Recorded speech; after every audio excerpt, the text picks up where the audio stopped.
Good morning, children. Welcome to our new session. In this session, we are going to discuss about the civics. Lesson number 3, human rights. So, human rights is nothing but rights which were permitted or granted to any individual in the nation or a country. That is known as human rights. So, rights which were constitutionally given in a Indian constitution or which has been given to any one of the human beings who is surviving in a particular nation or in India. For the Indian constitution or the Indian politics has given a right to do anything whatever they want. That is known as human rights. They can do whatever they want. They can do whichever that is suggested or mentioned in the Indian constitution. That is known as human rights. So in this session, we are going to discuss about the human rights and other rights of the human.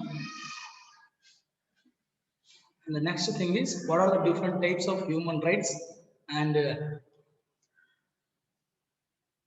what made the human rights become more effective or spread to the entire world and in India also.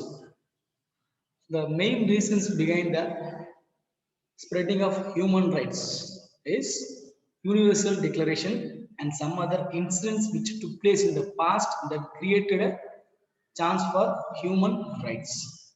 That are the main reasons.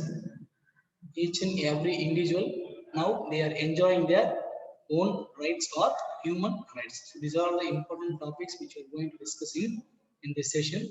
So mainly introduction about the lesson number 3, human rights. And the next is what are human rights. So what are the different types of human rights or which is mentioned in the Indian Constitution. That and all we are going to see in this video. And the next is Universal Declaration of Human Rights. So we'll move to the concept. So introduction of human rights. The Indian Constitution has enshrined or which has given there are important fundamental duties of Indian citizen and there are also given a basic rights or fundamental rights to the each and every individual can enjoy in India.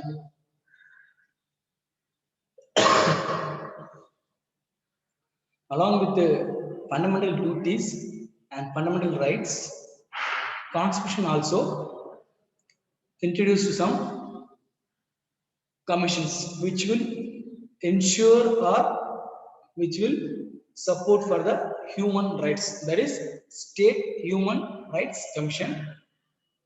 These are the social organization or social commission which will support the individual human rights. So their main function is supporting or ensuring the human fundamental rights. That's given in the Indian Constitution. And what are the functions of this SHRC, State Human Rights Commission? That and all we are going to see in this lesson. So the SHRC will fight for the child rights, SC and ST rights, women rights, labor rights, all the rights which were given in the Indian Constitution. SHRC will ensure or will support for the getting of the human rights. This is given in Indian Constitution. So along with that State Human Rights Commission, there are international organizations also there like United Nations Organization. It also defines what is human rights. So human rights is nothing but without regardless of race, gender, nationality, ethnicity, language, religion or any other status, each and everyone can enjoy without any discrimination, which is being prescribed by the United Nations Organization.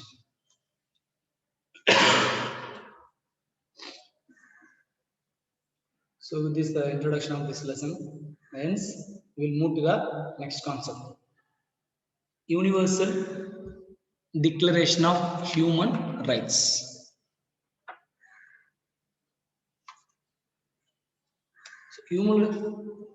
Universal Declaration of Human Rights is a milestone which has been achieved in the history of human rights.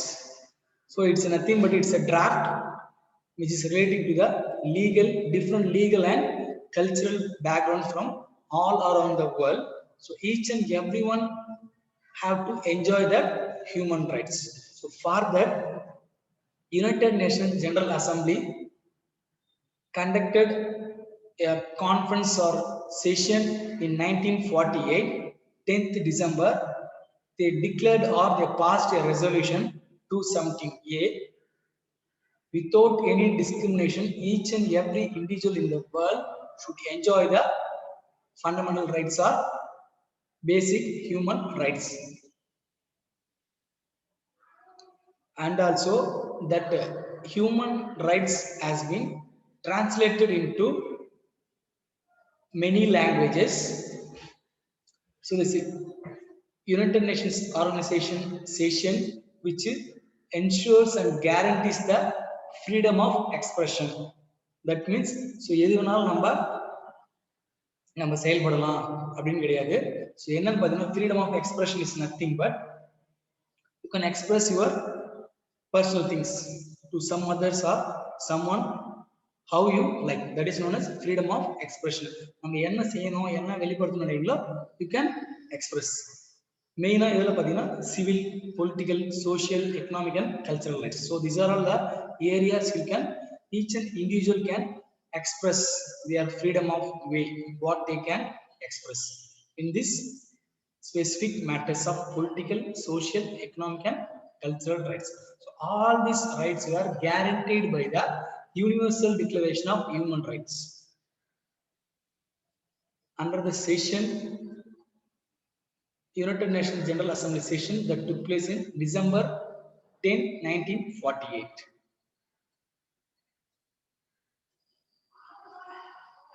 So with this Universal Declaration of Human Rights things, we'll move to the next concept. Fundamental rights in India or fundamental rights of India.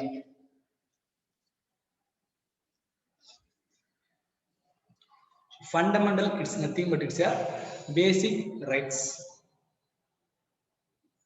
It's a basic right which is required or which is necessary or which is needed to meet the development and progress of a human being.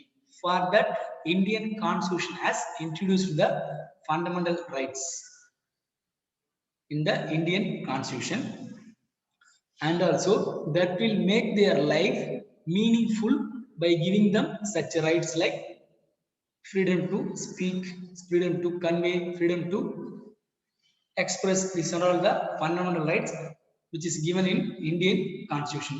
So there are some fundamental rights which are very strictly given in the Indian Constitution. That's what we are going to discuss. First one is right to equality. Second one is right to freedom. Third one is right against exploitation. Fourth one is right to freedom of conscience and religion. Fifth one is cultural and educational rights for minorities. Last one is right to constitutional remedies. So now we will see what are the fundamental rights one by one in a brief and little bit elaborate manner. So right to equality. So right to equality is nothing but each and every individual can get their equalness in anywhere in India. So that's what given in the Indian Constitution. That is one of the far most and first fundamental right of Indian Constitution which is being given to the human beings in India. So இந்தியாவில் இருக்கிற ஒரு தனிநபருக்கும் எல்லாரும் சமம். So everyone is equal to others. So ஒருத்தவங்களுக்கு யாரும் வேற்றுமைப்பட்டவங்க கிடையாது, எல்லாமே சமம் அப்படின்னு சொல்லியிருக்காங்க. அது நம்மளுடைய அடிப்படை உரிமைன்னு சொல்லியிருக்காங்க, நம்மளுடைய இந்திய அரசியல் சட்டத்தில் சொல்லியிருக்காங்க. So next நம்ம ரைட் டு ஃப்ரீடம்.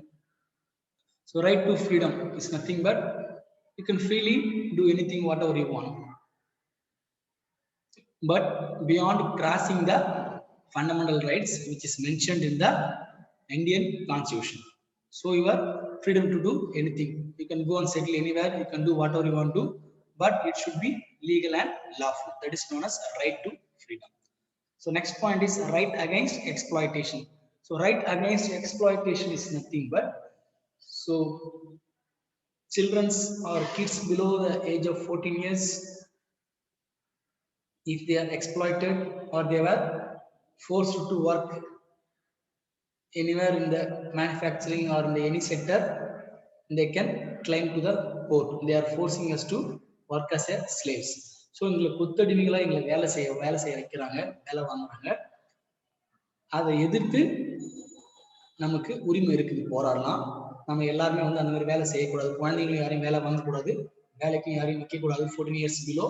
ஸோ அந்த மாதிரி பார்த்தீங்கன்னா எஸ்பெஷலி பார்த்தீங்கன்னா இந்த குழந்தைங்களை இந்த ஸ்மால் ஸ்கேல் இண்டஸ்ட்ரியில் அவங்கள லேபரை யூஸ் பண்ணுறது, அப்புறம் டீ ஷாப்ஸ் பெடி ஷாப்ஸில் வந்து அவங்கள இந்த மாதிரி பயன்படுத்து எல்லாமே minors less than 14 years of age யாரெல்லாம் இருந்தாங்களோ அவங்க எல்லாரையுமே எந்த ஒரு விஷயங்கள்லையுமே எம்ப்ளாய்மெண்ட் பர்பஸ்க்காக எந்த ஒரு செக்டார்லையும் அவங்கள யூஸ் பண்ணக்கூடாது, ஃபோர்ஸ் பண்ணக்கூடாது. That is known as right against exploitation. So அந்த மாதிரி விஷயங்களுக்கு எதிர்த்து போராடுறதுக்கான உரிமை வந்து நம்மளுடைய இந்திய அரசியல் சட்டத்துல கொடுக்கப்பட்டிருக்கு. ஸோ நெக்ஸ்ட் ஃபண்டமெண்டல் ரைட் என்னன்னு பார்த்தீங்கன்னா right to freedom of conscience and religion.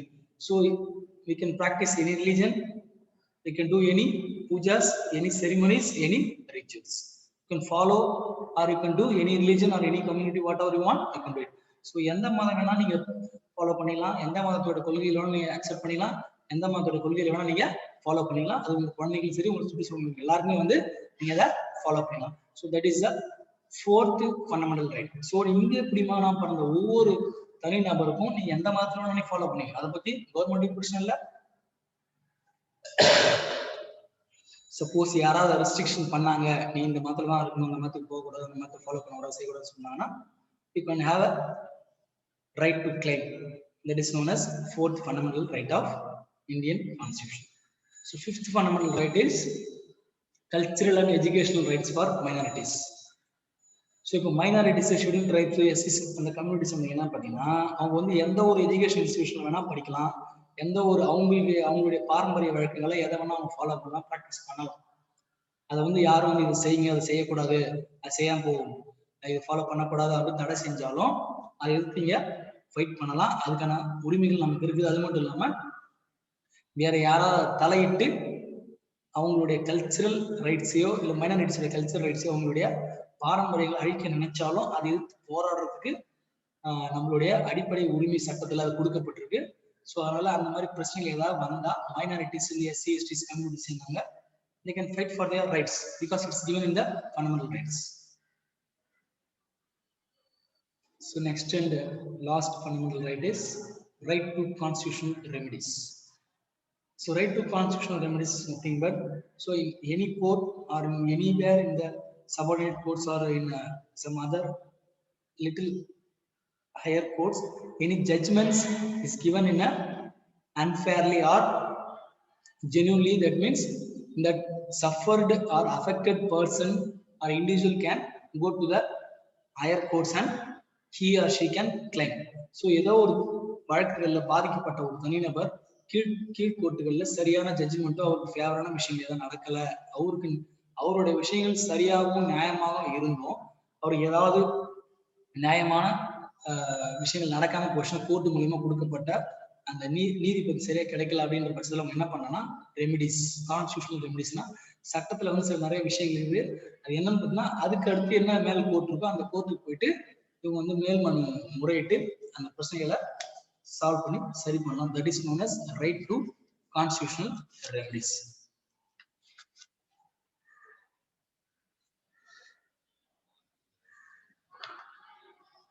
So next concept is fundamental duties.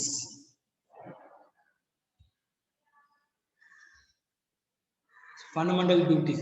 Fundamental duties is nothing but it's a duty and role and responsibility of each and every citizen of India. So duties is nothing but it's a basic or fundamental duties.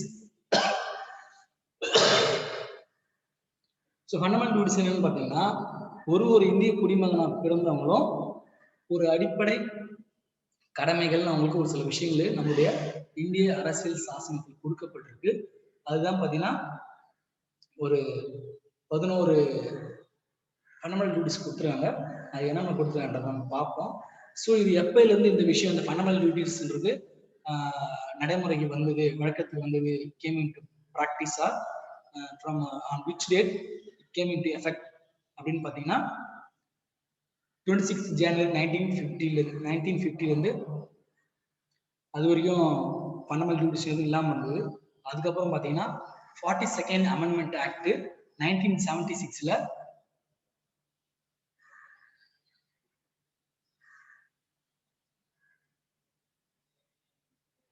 So 42nd amendment act 1976ல பார்த்தீங்கன்னா அதுக்கப்புறம் பார்த்தீங்கன்னா fundamental டியூட்டிஸ்னு ஒரு முக்கியமான இந்திய குடிமகனாக பிறந்த each and every individual citizen of India should follow this or this duties and they are responsibility to follow this duties.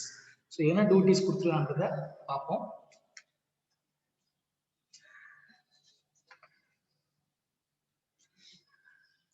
Respect for Constitution. So as a citizen of India, each and every single citizen should give respect and give respect to the national flag and national anthem when it is posted in anywhere in the cinema theaters or in the school. So எங்கேயாச்சும் national anthem, national flag வந்து ஏற்றப்பட்டு இருந்தாலும் அந்த national anthem suppose போயிட்டு இருக்குன்னா அந்த சமயம் என்ன பண்ணா they have to respect. So that is their basic and fundamental responsibility and duties. அவங்களோட செகண்ட் டியூட்டி என்னன்னு பார்த்தீங்கன்னா they have to follow the noble ideas which were given by our national freedom fighters. நம்மளுடைய India சுதந்திரத்துக்காக போராடின சில தியாகிகள் மற்றும் freedom fighters பார்த்தீங்கன்னா அவங்க என்ன விஷயங்கள் சொன்னாங்க அந்த விஷயங்கள்லாம் நாம இன்னைக்கும் அதை ஃபாலோ பண்ணணும். அது வந்து நம்மளுடைய அடிப்படை ரெஸ்பான்சிபிலிட்டி அண்ட் அடிப்படை டியூட்டி, நம்மளுடைய கடமை மற்றும் நம்மளுடைய ரெஸ்பான்சிபிலிட்டின்னு சொல்லிட்டு நம்ம இந்தியன் கான்ஸ்டியூஷன்ல சொல்லியிருக்காங்க. ஸோ அடுத்த பாயிண்ட் என்னன்னு பார்த்தீங்கன்னா to uphold and protect sovereignty, unity and integrity of India. So sovereignty is nothing but we should be under one control, just like under the control of central ministers or the state government or central government, that is known as. So அந்த மாதிரி நம்மளுடைய பாதுகாப்பையும் நம்மளுடைய நாட்டுடைய சட்ட புறம்பான விஷயங்களை எதையும் மீறக்கூடாது. எந்த விஷயத்திலுமே ஒற்றுமையாகவும் இந்தியா நம்மளுடைய நாடுன்ற பேட்ரியாட்டிசம் எப்பயுமே வந்து தனிநபரான ஒரு இந்திய குடிமக்கள் வந்து எப்பயுமே இருக்கணும், அந்த விஷயத்தை அவங்க போற்றப்படணும் அப்படின்றத சொல்றாங்க. To uphold and protect sovereignty, unity and integrity of India. So next point என்ன பார்த்தீங்கன்னா fourth, to defend the country and render national service when called upon to do so. So என்ன பார்த்தீங்கன்னா ஏதாவது இப்போ நம்ம நாட்டில் வந்து ஃபார் எக்ஸாம்பிள் ஏதாவது கொரோனா எமர்ஜென்சியோ இல்லை வார் சுச்சுவேஷன் ஏதாவது வந்துச்சுன்னா அந்த மாதிரி சமயத்தில் ஒரு குடிமகனாக பிறந்த எல்லாருமே தனிநபரான எல்லாருமே கவர்மெண்ட் கால் பண்ணாங்கன்னா இல்லை வேற ஏதாவது மெசேஜ் பப்ளிக் ஏதாவது மெசேஜ் அனௌன்ஸ் பண்ணாங்கன்னா நம்ம நாட்டை பாதுகாக்கிறதுக்கும் வேற ஏதாவது மற்ற நாடுகளுடைய அட்டாக்ல ஏலியன்ஸ் கண்ட்ரிஸோட அட்டாக்ஸ்ல இருந்து நம்ம நாட்டை டிஃபெண்ட் பண்ணணும், நம்ம ப்ரொடெக்ட் பண்ணணும் அப்படின்னா வாண்டடா வந்து வாலண்டியர் சர்வீஸ் அதை நம்ம பண்ணி ஆகணும். That is also one of the fundamental responsibility and fundamental duties. So next fundamental duty என்ன பார்த்தீங்கன்னா promote harmony and spirit of common brotherhood. So harmony is nothing but friendliness or friendshipness or brotherhoodness. So ஒன்று சகோதரத்துவம், நண்பர்களாகவும் இருக்கணும், நம்ம அக்கம் பக்கத்தில் இருக்கிறவங்க சுற்றுச்சூழல் எல்லாருக்கும் வந்து should be a friendly and brotherhoodness. We have to maintain a common brotherhoodness and friendliness. அதுவும் பார்த்தீங்கன்னா நம்மளுடைய அடிப்படை கடமை, நம்மளுடைய அடிப்படை ரெஸ்பான்சிபிலிட்டி அண்ட் அடிப்படை டியூட்டி. ஸோ நெக்ஸ்ட் நம்ம to value and preserve. So to value and preserve is nothing but, so as a citizen of India we have to preserve and respect or we have to give value to our Indian rich heritage, culture and ritual practices and other practices. So ஒரு இந்திய குடிமகன் நாம நம்மளுடைய அடிப்படை கலாச்சாரத்தை, நம்மளுடைய தனிநபருடைய கலாச்சாரம் மட்டும் இல்லாம இந்தியாவுடைய கலாச்சாரத்தையும் பாரம்பரியமான விஷயங்கள் எல்லாத்தையுமே நம்ம என்ன பண்ணணும், we have to protect, safeguard, preserve and maintain its value to the next level. So next fundamental duty is protect and improve natural environment. So as a citizen of India, we have to protect our environment and we have to improve our natural ecosystem, natural environment, natural boundaries. We have to protect lakes, forests, rivers, wildlife, whatever present in the environment of nature. As a citizen of India, we have to protect or improve the natural phenomena or natural factors. That is the also one of the important fundamental duty and responsibility of Indian citizen. So next duty is, as a citizen of India, we have to develop our scientific temper. That means in the field of science and other things, we have to work effectively with the scientific thinkings. So நிறைய விஷயங்கள்ல நம்ம நாட்டுடைய வளர்ச்சிக்கும் தனிநபருடைய வளர்ச்சிக்கும் இந்திய குடிமகனான நம்ம எல்லாருமே தனித்தனி ஒரு நபரும் கொஞ்சமாவது விஞ்ஞான ரீதியாகவும் அறிவியல் ரீதியாகவும் மனுஷனாகவும் என்ன பண்ணோம்னா நாம சில விஷயங்களை யோசிச்சு செயல்படுறோம். அது மட்டும் இல்லாம அந்த ஒரு தனிநபருடைய வளர்ச்சி தான் இந்த நாட்டுடைய வளர்ச்சியா மாறும். அதுவும் பார்த்தீங்கன்னா நம்மளுடைய அடிப்படை கடமை, அடிப்படை டியூட்டி, நம்மளுடைய ரோல்ன்றதையும் சொல்லியிருக்காங்க நம்ம இந்தியன் கான்ஸ்டிடியூஷன். நெக்ஸ்ட் என்ன பார்த்தீங்கன்னா, as a citizen of India, we have to safeguard the public properties, public transport, public buildings எல்லாத்தையுமே நம்ம என்ன பண்ணணும், சேஃப்கார்ட் பண்ணணும். எந்த ஒரு வயலன்ஸ்ல இன்வால்வும் ஆகக்கூடாது. எந்த ஒரு சிச்சுவேஷன்லையும் எந்த ஒரு டேமேஜோ இல்லை லாஸோ கவர்மெண்ட் ப்ராப்பர்ட்டிஸ்க்கு as a citizen of India we should not create. So next என்ன பார்த்தீங்கன்னா, strive towards excellence in all spheres. So ஒரு தனிநபராகவோ ஒரு குடிமகனாகவோ நம்ம நாட்டுடைய ஒட்டுமொத்த வளர்ச்சிக்கும் எல்லா விஷயங்களையும் நம்ம ஏதாவது சாதிக்கணும், வளரணும், முன்னேற்றம் அடையணும்னா நாம ஒட்டுமொத்தமா ஒரு யூனிட்டியாகவும் ஒரு கலெக்டிவாகவும் ஒர்க் பண்ணா மட்டும்தான் நம்ம நாட்டு வளர்ச்சியும் தனிநபர் வளர்ச்சி சக்சஸ் ஆகும். அதையும் நம்ம செயல்படணும். அப்படி செயல்பட்டா மட்டும்தான் நம்ம நாடு வளரும், நம்ம வளரும் சொல்லிட்டு அதுவும் நம்மளுடைய fundamental duty and fundamental responsibility அப்படின்னு இந்தியன் கான்ஸ்டிடியூஷன்ல சொல்லியிருக்காங்க. ஸோ நெக்ஸ்ட் வந்து பார்த்தீங்கன்னா, எந்த ஒரு குழந்தையும் 14 years of ஏஜ் அடையிற வரைக்கும் அவங்களுக்கு கன்ஃபார்மா பேரண்ட் என்ன பண்ணணும்னா அவங்களுக்கு வந்து எஜுகேஷன் வந்து ஃப்ரீயா அவங்களுக்கு அந்த பேரண்ட் ப்ரொவைட் பண்ணணும். கவர்மெண்ட் கொடுக்கும், அந்த இடத்துல போயிட்டு நீங்க அதை யூஸ் பண்ணிக்கணும். That is also one of the fundamental duty and fundamental responsibility of Indian citizen. So with this we will end this session. Remaining things we will see in the next session.